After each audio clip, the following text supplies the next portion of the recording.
So how to use hypnotic posing? Basically posing, right?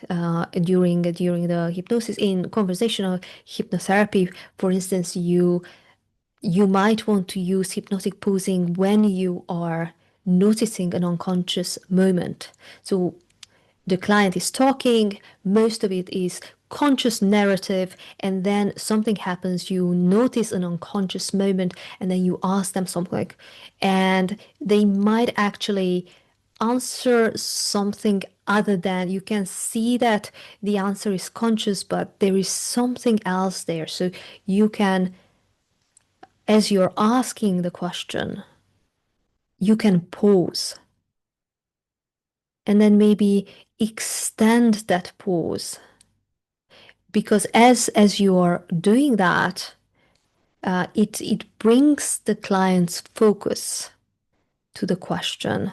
So sometimes, for instance, we would repeat certain questions because we know that that is exactly the question that the client needs to resolve an issue, to go deeper into discovering something.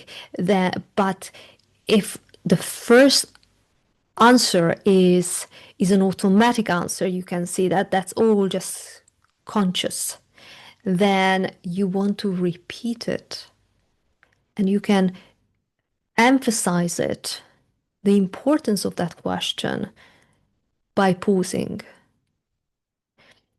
And you can use pausing elsewhere as well, just by when you are conversing with them, even things like when you ask, really, and just pause, because it kind of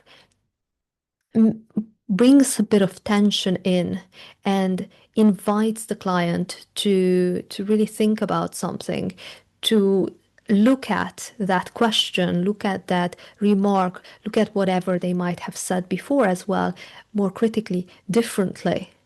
And that kind of creates a new opening